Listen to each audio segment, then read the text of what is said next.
اس میں کوئی وقت لگتا ہے جھجک دور کرنے میں، یہ جھجک جو ہے یہاں پہ آڑے نہیں آنی چاہیے. یہ اللہ کے رسول ہیں صلی اللہ علیہ وسلم.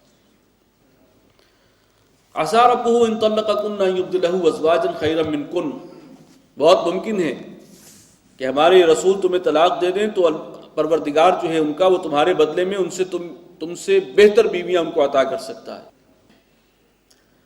مسلمات مؤمنات قانتات تائبات عابدات سائحات ثیبات وابکارا. ان کے اوصاف کیا ہوں گے؟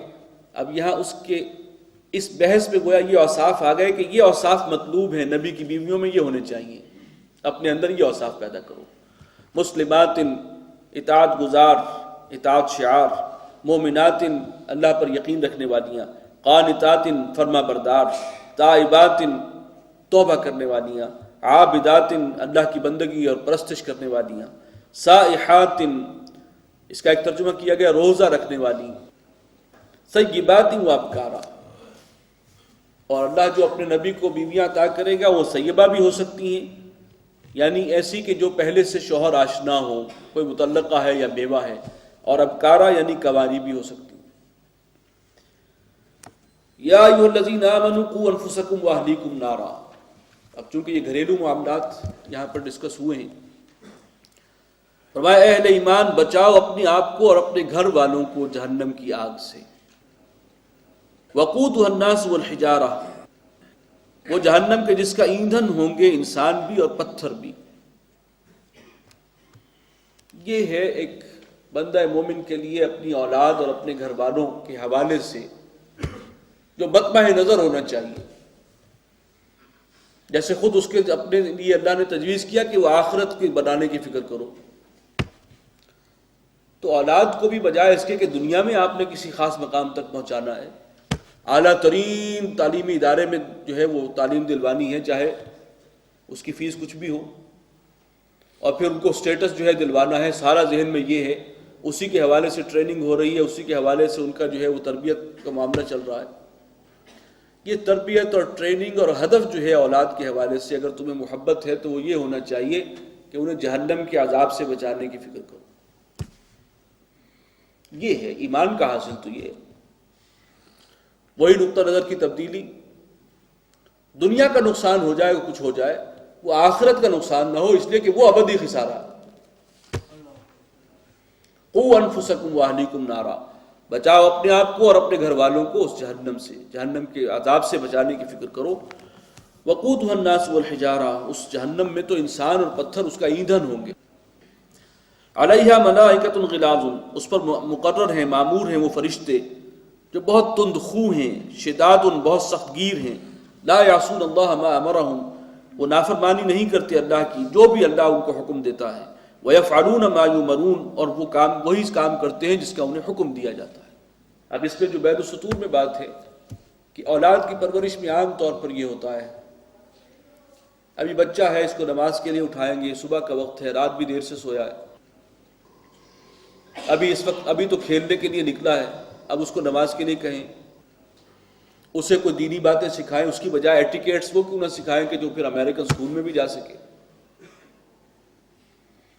یہ جو ہے کہ تم جس کے لیے کر رہے ہو سارا ان کے لاڈ اور پیار میں، اور یہ تمہیں یہ کہنا بھی جو ہے کہ صبح کے وقت اٹھایا جائے نماز کے لیے، یہ بھی تمہیں گراں گزرتا ہے کہ ہمارے بچے کی جو ہے نیند میں خلل آئے گا اور آرام جو ہے اس کے اندر کمی واقع ہوگی. اور اگر تمہاری غلط تربیت کے نتیجے میں یہ گئے جہنم میں، تو وہاں وہ فرشتے مامور ہیں جو انتہائی تند خو ہیں، سخت گیر ہیں، وہ تو کسی کے ساتھ کوئی رعایت نہیں کرتے. جو حکم اللہ کی طرف سے ہوگا وہ اس کو بجا لائیں گے، ان کا دل نہیں پسیجتا کسی کے چیخنے چلانے سے. تو یہ ہے پیغام جو قرآن دے رہا ہے اہل ایمان. یا ایھا الذین کفروا لا تعتذروا اليوم، اے کافرو آج کے دن بہانے مت بناؤ.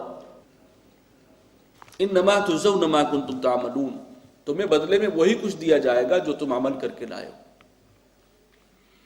یا ایھا الذین آمنوا توبوا الی اللہ توبۃ نصوحا، اہل ایمان توبہ کرو اللہ کی طرف، پلٹو اللہ کی طرف، بالکل خالص توبہ، مخلصانہ توبہ، توبۃ النصوح، کھوٹ نہ ہو اس میں.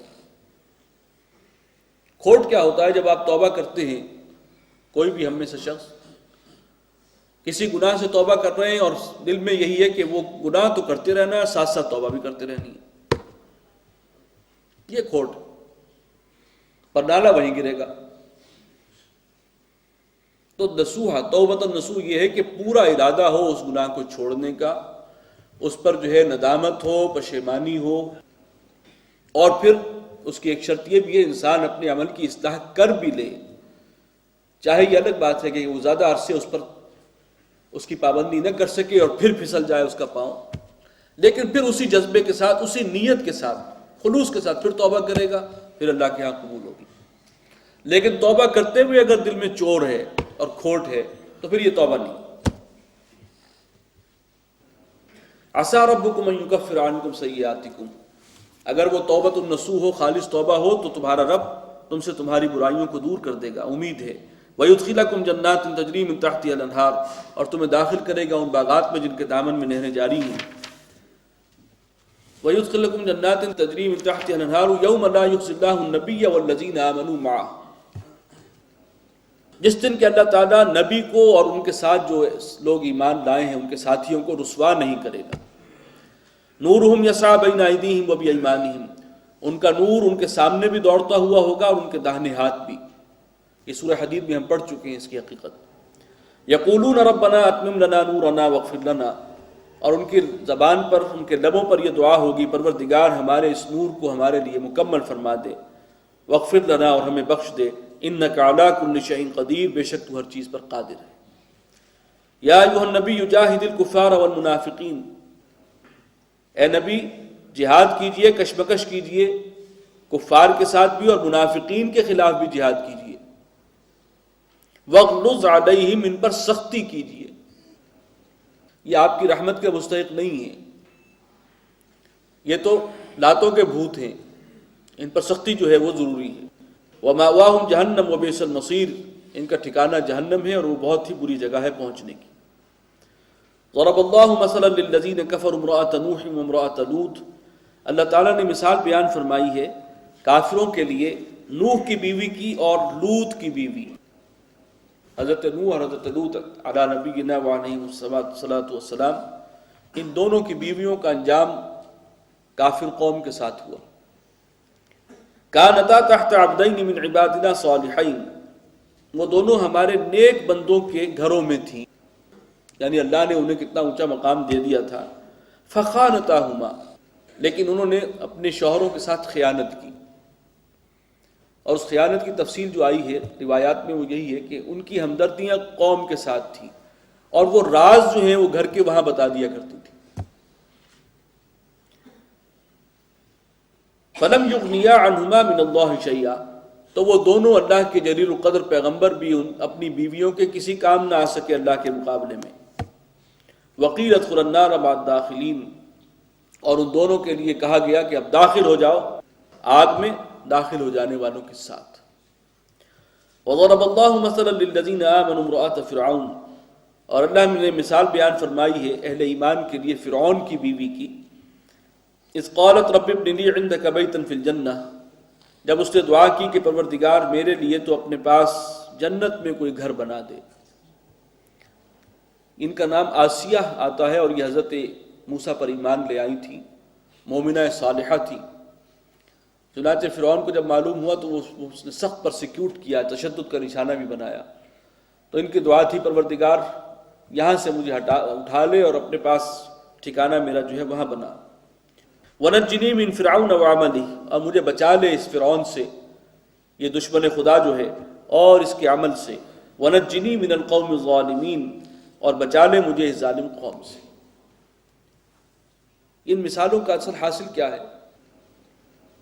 عورت جو ہے وہ مرد کے تابع نہیں ہے اپنے اخروی انجام کے اعتبار سے، اس کا ایک تشخص مستقل علیحدہ ہے، اخلاقی تشخص، روحانی تشخص۔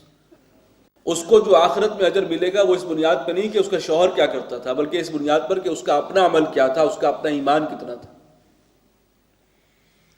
شوہر نیک ہو یا بد ہو، وہ شوہر اللہ کا پیغمبر ہو یا فرعون جیسا جو ہے دشمن خدا ہو، اگر عورت خود نیک ہے تو اس سے کوئی فرق واقع نہیں ہوتا، یا خود بد ہے تو اپنے اعمال کی ذمہ دار ہے۔